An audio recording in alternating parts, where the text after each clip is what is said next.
بەهارە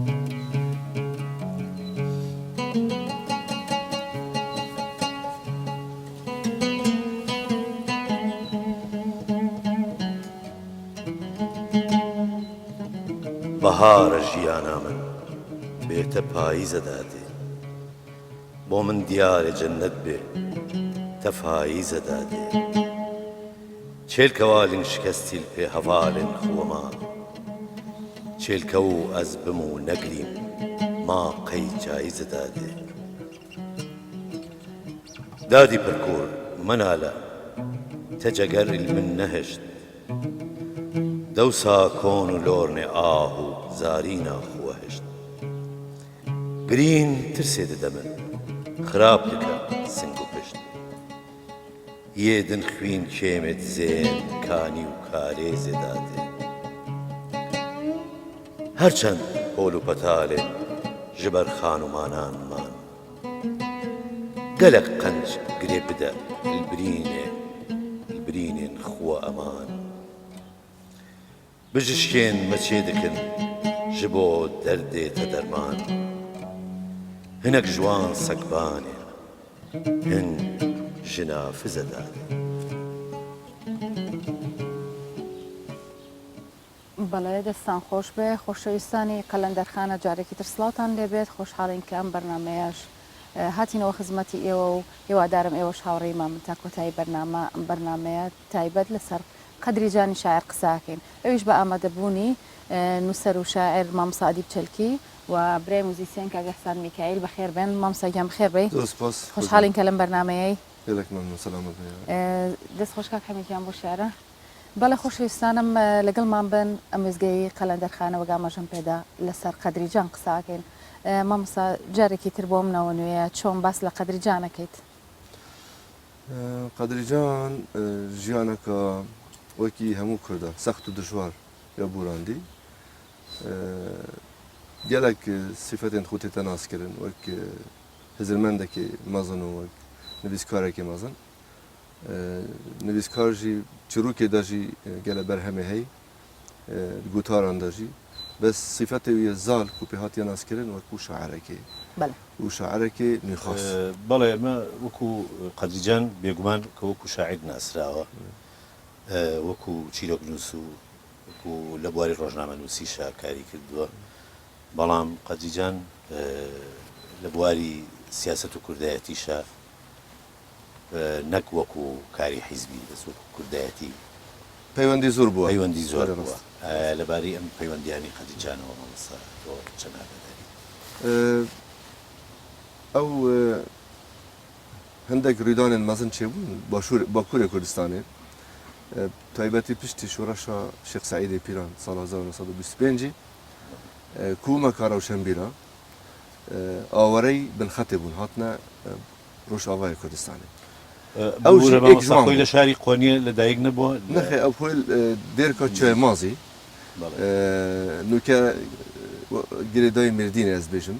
qezayeke li wêrê ji dayîk bûye sala 1911 û xandina xwe destpêkê ji wêrê xandiye piştî hingî çûye xaniyê mamosteyan li Konya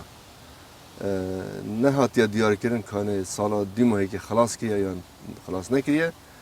ew hevalê xwe Reşîd Kurd neçar dibin berwan rîdanê şoreşê û mişex dibin yan ku aware dibine bin xetê Rojavayê Kurdistanê dîmayîka sala sîh û êkê destpêka sîh û duyê ew jî bi diristayî heyv neya diyareka kengî hatine Kurdistana Rojava مامۆستا باس لەوە کرا کە ئاماژەت بەوە کرد کە قەدریجان شاعرێکی نێخوازە دیارە پێشریش باسمان لەوە کرد کە پێش گۆرانی شاعریە هاوزەمانی گۆرانی شاعر ئێمە گەر باس لەوە بکەین ئایا ئەکرێ بڵێن قەدریجان ڕەچە شکێنە لە نوێخوازیە ئەو پرسیارەکە جوانە گۆرام خۆ دیدارەکە هەی عەبدوڕەزاق بێمار ئەو دیدار gel Abdullah Guran kiriye jimara yani piştî wefatbûna Guran jimara dû guvara beyan li Bexda sala heftê belav kiriye duê dîdarê de Abdullah Guran bêjîtin hindek tişt Şamê bû me tatin nivîsînê Kurda guvar û rojname متخاندن بس او تشتي بومي بالكش يعني سرنجراكش قدري جان ودكتور كاميران بدرخان اوان تشتكي نيفي هبو اسلوبك نيه شعري يعني قرام خوشي اماجه في چندت كد ما فايدش تجربه وان كر بجدوان تشتكي نيه هبو يعني اويت جهينيت كو هرج دسبيكي قدري جان شعرك انه خاص بيا بله حوالي ناظم حكمت بيا ووقت هاتي الشامجي ديال مير جلال بدرخان وديال ويكوما روشنبيرا او ديال هاتي كو روشالات ناس روجيل سكوت بشتي خاندنگها شاميت ادبيات كردي دا او كوماش باكور هاتي ديال كردي روش اوای بيك و خاندنگها شي بيجي دانا همو دور بريت مير جلال بدرخان كومبون گوارا هوار باش روناهي باش ستير بيروتي درخست بله ادي بويا خاندنگها كامازنت ادبيات كردي دا بله. قدري جان سرکش هلبستا نیه یعنی خوازت تایبتیت کرمانجی ده بله مامسا بوبي ك شاعركي بابلين انه خوازه چون باز رگزی شعری بکرێت لەلای قەدری جان لە گەڵەوەیەکی و ئاماژەتان بەوەدا کە بەرهەمی زۆری نییە بەڵام بەرهەمی کەم و پوختی هەیە پرسیارەکە جێ خودە ئەو ملەتێت بووە بسڕمان پشتی هاتنە عەرەبە وەکی کووردا و تورکا و فارسا و هەمیا پتر سەر کێشن دەریا عروزە عەرەبی شعرێت خۆ نویسینە ئێدی پشتی هنگی هێدی پشتی شعرا یا ئازاد سەری خۆ هەڵدای ناف تورکا و پاش ناف فارسا و کووردا و ناف عەرەباژی هێدی ئەف ملەتێ دیش وێ وان بەحرێت عەرەبی دوور کەفتی قەدری جان وەختی هاتی شعرا خۆ نویسی شعرانی هەش دەستپێکێ يعني تقيناها عروزي را نبوريه بونمون عبد الله جوران شعر خول سر كشت بحرا عروز عربي نبيسي بشتي انجيجي در كفت هاتا كشا پنجه او ام بجنيه كشا كشي پنجه اوي كشعري هورامي زور بينوسرا زياتر شعر هورامي همو زارابت كردي مهم يا رتمات دا يا گووند و ديلانا او كشا پنجه بارافتري قدري جان نهات تقيناها عروزي را نبوريه اکثری هاتی کشا پنجه یعنی دست پیکا شعر خون نویسی کشا پنجه بکار اینای پشتی هنگی هل کشا که بکار اینای کنزی کی سترانا کوشکو دیوانه سترانا کوشکو دیوانه جدایت گلیا گووند و دیلانا سترانا کوشکو دیوانه یک کس بیجید یا گووند و دیلانا هنده جا دو کس بیجن دو ود گیرن سر کشا سترانا بو یعنی کوشکو دیوانه نویسیه و پتر نزیکی هلبست اوانو که هات بجنه سپی قدری جان هلبستا سپیج نویسی هلبستا سپیج چه؟ اما نه قافیت ده یعنی نه ثروت ده نه کشه هندک ثروت ده هندک موزیکات ده بس نگیری ده چه یاسا و قانون ها قدری جان اوج نویسی ما مسابلام زور خان شعری بخوینی تو بسرچا و ویسمول ما مسابل پرسم سوز و خیال شعری قدری جان البته که حمید اماجی بوده سا شعری که خوینینو بلام قدری جان زۆر بەداخداری لە زۆربەی بەرهەمەکانیە دەرەکەوێ داخداری بۆ نیشتیمان یا سۆزی بۆ نیشتیمان جێ خۆدایە هزرەکە جوانە من ینی ئەو لێکولێن من سەر قەدری جان کردی ممکنە کێم کەسە ئەو لێکولین و دیف چۆن کردبن بۆ مژی وەسا دەرکەوت ممکنە هەلبەستێک دوو نابنە سێ بۆوارەکێ دیدە هەبن وەکو تبێژی ئەڤینداریێ ئان غربەتێ ئان هزر و فەلسەفە و ژیانێ وەکو دی هەموو هەلبەستێ توی سەر نەتاو پارێزیێنە gelekî girêdayî her ew helbesta gavadî jî te xandî diyar diketin duêrê de yani bêj te hevalet xwe waz li mey û eşq ew şita nebîn hemû helbesta wî girêdayî welatî ye û welat jî bi şêweyekê can helbesta Xwedayê کەواتە ئێستاش ئێمە هەر ئەو پێشکەشەکەین فەرموو کاک ئێحسان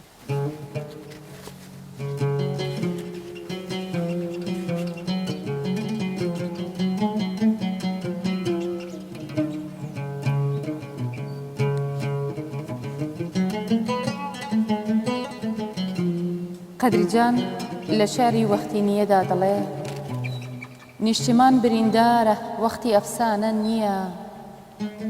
لەبەر چاوان سێدارە وەختی بێگانە نییە جەنابی پیرەمەرد ساڵ دیدەی گەرم و سەرد بۆچی تۆ بیرەکەی دەرد وەختی مەیخانە نییە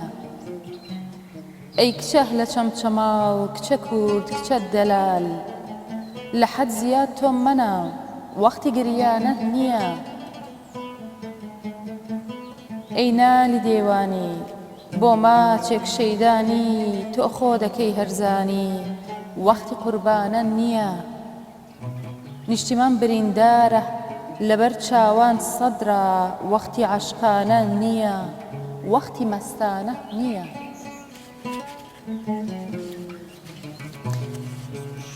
سوپاس کاک حەمید گیان ویستم مامۆستاژیان هەردینەوە سەر مەسلەی نوێخوازی لای قەدریجان بێگومان نوێخوازی لە ئەم وڵاتانی چوادەوری ئێمە دەستیان پێ کردووە بە تایبەتی لەوانەیە لە ئێران و لە تورکیا و بەڵێ بەڵام وەکو لە ئەدەبی عێراقیە زیاتر کە ئەوەیش کاریگەری زۆر هەبووە کە لەو کاتانە بەجێژەیە کە شاعیری زۆر گەورە لە عێراقا بۆ زۆر شاعیرە گەورە ئەدەبی عەرەبی لەو سەردەما وەکو جەواهیری وەکو بەیاتی وەکو بەدر شاکر سەیاد نازک المەلایکە ئەم شاعیرانە ئەمانە بە مێژوو ئەکەونە دوای قەدریجانەوە لە شعری نوێخوازی یعنی کە کێشی ئازاد شعرانية عربي ريبرين شعرانية عربي العراقي سريق هالدا بدر شاكر سيابا ونازك الملائكة بتشتينج عبد الله بياتيجي وبلند الحيدري كردة الهوليرية اف شاركسة ريبرين شعرانية هم ولاط العربي يندس بيكي نازك الملائكة وبدر شاكر سيابا اوان تشلو حفتي تشلو هشتي يعني ناقيته تشلو شاشي وصل وفترة كمين هالبس أخويا آزاد بلاف كيا بدر شاكر سياب ونافي عربي هل كان حبا أبيني بو ويا نازك الملائكة شي الجوفارك المصري بلافو نافي كولي رابو قدريجان بريوان 12 صالة هالبس أخويا آزاد نبيسية وبديتنا من كمين هالبس ويا آزاد بنافي ريا تازه اول سال 1936 یا نویسی الگووارا دا چلو تشتکی یا بلاو چلو دوی چاره بس دفتر که خو وقتی سال 57 چیتا مسکو فستیوالا لاون جهان یا پنجه بو مسکو الویره دفتر که خو یا هلبستا یا دای قنات کردو گوتی اوان بپارزه دا کو وندانه بن او جیاته دا ریاضه دیمایی که نویسی 1936 او كمين هالبستوية آزادة مام سويستم لسر أو شعر قصب كم كأستا من بيشتر من خين موا بيش برسارك كاك حميد ديار أو سوزي كبون اجتماع بس دواكا كأستا وقتي نشتمانا وقتی خوشی و رابواردن و گشت و بابلین بشی و گشتیه که حتی او آماجه بواده که وقتی بلاو کردنەوەی شارێکی عشق و ئەڤینی نییە دیارە وەک ئەوەی هەیە و ئەڵێنە و شعرەی ساڵی 1940 لەژێر کاریگەری لە سێدارەدانی پێشەوە قازی محەممەد دانووسیوە ئایا ئەمە تەنیا وەک شاعرێک هەڵوێستی هەبوو یا پەیوەندی لەگەڵ سەرکردە سیاسەکانی و کاتی کورد پەیوەندیت قەدریجان وەکو ئاماژە پێکردی نەتەنێ وەک شاعر وەکو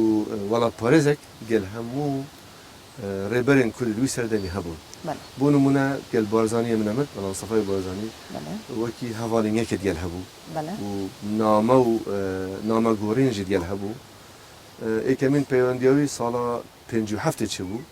فستیڤالە لاوێنجیهانە چی بوو موسکو یا پێنجێ بوو شاندێکی کورداشی تێدا بەشدار بوو و هەندێکش ئەندامێکی شاندی ئێک قەدریجان بوو مامجەلال تاڵەبانی بوو عومەری دزەیی بوو gelek kesên dîbûn li wêrê rêka qenatê Kurdûy ew barzanî dibînîtin ew helbesta xwe jî ew bi navê barzanî li ser çûna barzanî bû êketiya Sovyeta caran sala 47 nivîsiye destxetê xwe detewî bûyê dinivîsî jî بەڵام ئەم دîدارەیە کەم دیداریە bê êkem dîdara qedrîcanet gel barzanî piştî hingî peywendiyê xwe xweş bûn gelek namenivîsîn jî gel hebûye ew wextê me Mustafa sala 58 ششي هيفاده زفريفا هاتا قاهرة والقاهرة جي هاتا فرنجها المسنى البغداد ششي هيفاده بينجو هشتي بريال بود شامل را بهيتن بله قدريجان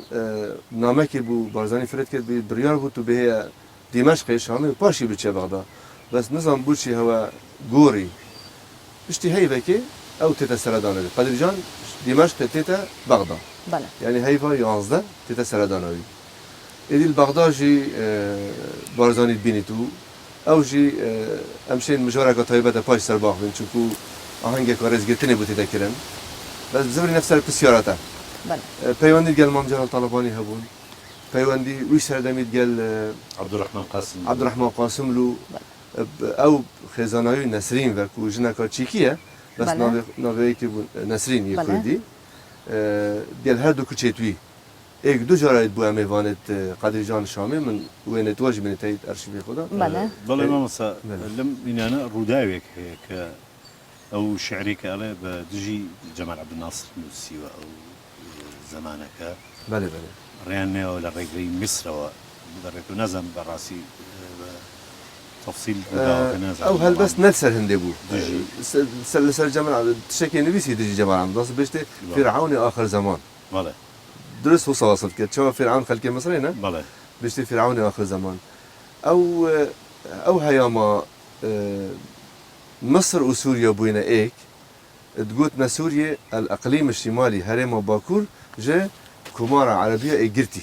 او كمصر وسوريا بله ايك كان قلت هشت العراق نبو اندام تدا قلت الجمهورية العربية المتحدة سوريا هرم باكور بو بله جمال عبد الناصر نهلا يعني حسنتكر بارزاني توير ربهد بشتينجي انا مزاني ما ازديف نام قدر جان چون كابوشي بارزاني بريار بو بيت شامي وبيت بغداد بس بوشي نبيس ايكش مالا حاجو بجني رحمه خدا اللي بتيمري مجيد شاشان حاجو من ديدار قال كر قامشلو من قلت تس نزاني كابوشي بارزاني نهينيا تو نزاني كابوشي نهاتا شامي واكثر هاتا بغداد وقت سال 58 تفجري قلت دو سه جرا كمش بارزاني برسي وبارزاني بمرون كريه بارزاني قلت من قلت جمال عبد الناصر اس حس كم شامي رابچم وبچما بغداد وقتی هاتی دیدار کرد گفت جمال عبد الناصر خوتینه گهان گفت جارا دویش من بسیار خود دوباره کرد از حس کم شامی رابشم گفت جمال عبد الناصر خوتینه گهان گفت مزانی نبدلیه گفت مجی اهمال کی بابت اما راست ام هاتینا بغداد بس اول نلسر هندی بو اف هل بس تا وين بيسي يا قدر جان سر دجي جمال عبد الناصري هرم باكور سوريا الجمهورية العربية المتحدة قلتي روشا كردان يا باش بو جمال عبد الناصر وي سردمي قال كرد جيرتن او ده صلاة سوريا يعني روش چند باش بو روج آلوز وخرابت اللي هات يعني حركة قومي بقوات كافتيا ناصرية ويا بعسياجي يدي روشا كردان سوريا قال نخوش بو وبشتي ما قد هاتيا بغداد سردانا بارزاني كي وقت زفريا بقدر جان زفريا شامي جيرتن بله ام شعريه بجي اخر زمان او شعريه بله جيرت لا بجي اخر زمان لا جدايا او هلبستك چینایتیه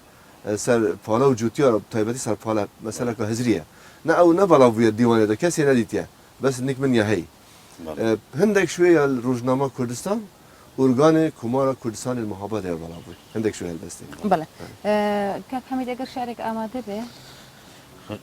شعر بعد بجي اخر زمان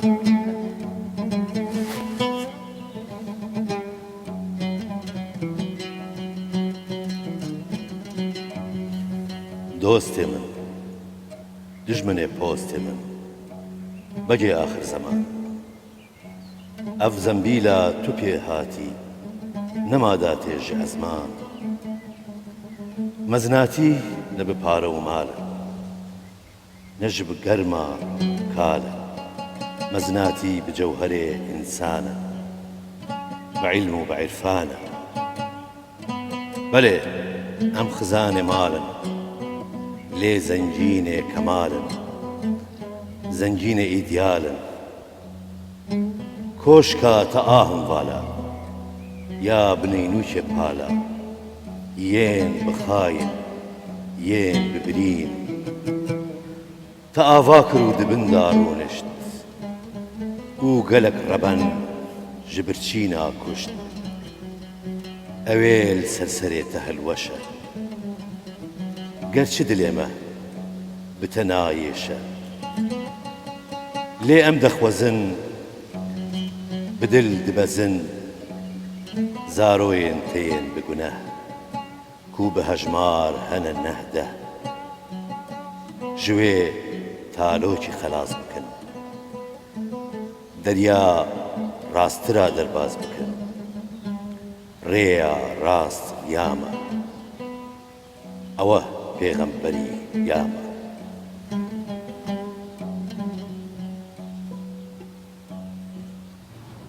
دەنگت خۆش بێت دەست خۆش کاگەسان. بەڵێ مامۆستا من دوا پرسیارم لەبارەی ئەوەیە کە ئایا قەدریجان مەسەلەی ئەم نوێخوازیە ئەوە کاریگەری هەیە کە زۆربەی شاعیرانی هاوچەرخی ئەو لە مزگەوت و لە مەلاو لە حوجرەکانەوە دەستیان پێ کردووە بۆ خوێندن، بەڵام ئەم لە قوتابخانەوە دەستی پێ کردووە، یعنی بە جیاواز لە شاعیرانی سەردەمی خۆی کە هەر کامێکیان بێنین باسی بکەین وەکو جگەر خوێن وەکو گەلێک لە شاعیرانی تر کە هەبوون. ئایا بڵێ کاریگەری هەبوو بێت لەسەر ئەوەی کە ئەم یەکسەر بە ڕێگەیەکی مۆدێرن دەستی کردو بە خوێندن؟ پرسیارێکە جێ خودە کاک حەمید، ینی ڕاستیشی ئەو ئێکەش وان خاڵایەت یە جیاواز کوی جودات کەتن هەلبەزوانە دی ئەو بتەنێ وی سەردەمی وان هەلبەزوانە بووە کو نە دەرچوێ مزگەفتا بوو، دەرچوێ مەدرسێت نظامی بوو وی سەردەمی. بێگومان باندۆرەخوا هەبووە چونکو شێوەیەکی ئەکادیمی خواندنە دەرباس کردی و gelek ئاگەهداری هەلبەستا تورکی بووە یاوی سەردەمی و ئەوە تاتەوەرگێران ژی زمانی فەرەنسی باش زانی. بەڵێ ئایا پەیوەندی شخصی لەگەڵ نازم حکمەتە؟ بەێ هەواڵی نازم حکمت بوو کوڕێوی گوتە من وەختێ جارێکی دکتۆر عەزەدین مستەفا ڕەسوولش بەحس کرد گوتی هەلبەست فڕێکردبوون گەل کوڕێ خول بوو نازم حکمەتی خواندن و دەستێکی تسبەحە تشتێکی چێکی بوو نظام نەوعێکی داری بوو تشێکی بوو زندانە مەزێ قەدریجان زندانێ بەبوو چێکرد بوون و بوو نازم حکمەت فرێکردنە مۆسکۆ هەوانیەکە خورد گەلدە هەبوو و ئاگەهداری حرەکە شعریاوی سەردەمی بوون و نازم حکمەتی ڕێبەرێ هەلبەستە ئازادە تورکیە و gelek helbezvanê dît wî serdem wekî Ebdulwehab Beyatî hevaleyê bû wêneyê tê pêk ve min wêne wayê hey her duka pêk ve yani agehdarî bi zava nûya wî serdemî bû zimanê Ferensî baş zanî mixabin tiştê neşyayê biketin berhemê xwe dîwanekê de kom ket ev hemî ev tişelûke hatiye kom kirin piştî wî hatiye kom kirin. بەڵێ من لەسەر ئەوەی گوایە طبعا ئەوانی کە پێش ئەو شعری نوێیان نووسیوە لەم ناوچەیە تەنها نازم حکمەتە و لە ئێرانیش نیمای یوشیجە بەێ ڕاست بەڵام ئەم هاوڕێتی لەگەڵ نازم حکمەتە دیارە کاریگەری هەبووە کە خۆی بێتە سەر ئەو ڕێبازەوە بێگومان ینی هەم هزرەکە چە بژنێک هەبوو مامۆستا حەمید من لێکۆرینەکە بەراورد یاکردمان بینە نازم حکمەت و نیمای یوشیج و ناوی درس علی اسفندیاریه و بدر شاکر سیاب و گل قدریجان دا من دید گلک خالد هف پش کردن ناو براوان دا نتنه هلبست یعنی هزرکا چپ نک همیا هبو همیا زندان براندی همیا ماموستایی کری یعنی گلت خالد هف پش ناو براوان هر چه هەلبەزوانە دەێتێ ئەنی واتە قەدریجان هەستی بە چەسانەوی نەتەوایەتی و چەسانەوەی چینایەتیش کردو لە هەمان کات هەردوو کاریگەری هەردووژیت هەلبەستاوی داوانوکەتە خاندی بەگی آخر زمان ئەو بەحسێ چینایەتیت کردن چەساندنە چینایەتی کردن دەست خۆش مامۆستا سپاس بۆ ئامادەبوونت خۆشحاڵ بووین کە ئامادە بووی بۆ کاک حەمید و بۆ کاگەحسان بۆ هەموو هاوڕێیان بەڵێ خۆشەویستانم ئەم باسەشمان لەسەر قەدریجان کۆتایی هات تا دەڤەرێکی تر و کاتێکی تر بەم شعرەی قەدریجان کە لەلایەن مامۆستاوە پێشکەشەکرێ پێمان خۆشەوە بیخوێنێتەوە ئەگەر ئەمە لە کاک حەمیدەوە بگرم سپاس کاک حەمیدیان فەرموو مامۆستاگیان ئێمە کۆتایی بەم باسەمان لەسەر قەدریجانە هێنین تا بەرنامەیەکی تر وەزیەکی تری قەلەندەرخانە ماڵی هەمووتان ئاوادان بێت ئەف شعرە بناوێ ڕیا تازەیە یەکەمین هەلبەستە نییە قەدریجانە کو تێدا ناسکردن ساڵ 36 نویسی ئەوە مامۆستا حەمید بەبێ ئەوە هەندێکە ژێت بێژم هەندێک هەلەیە چاپیش تێدا هەنە ئەم دخوێنین ئەف پەردەیە ڕەش تاری کو شەوێن ڕەش دیاری من ji rûyê xwe kişand li ber çavên xwe çirand û avêt avêt paş sed çiyayî nava hezar deryayî min gemara guhê xwe bi zimzimek nuh şişt û meqrûyên canê xwe mekrûbên canê xwe bi dermanekî nuh kuşt ew kufîka tufeylî ku di dil da diçerî min ji kûkê dara kir hêlîna wê xerab kir û belav kir لروجين درباز بوي لراستيين كفنارا لهوال نهوال جارا پیشین سلاف کر او جنگورا دمجی من بکیره خرطان و به آگر شوتان و پاقش کر جه سری خو من آوید جه دری خو بچاوکی بی پرده بگوهکی بی گمار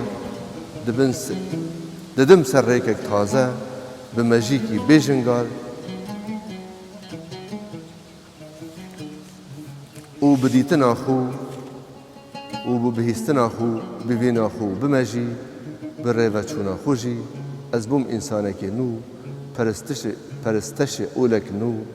و دباجار دل دا من آوا کرد هولک نو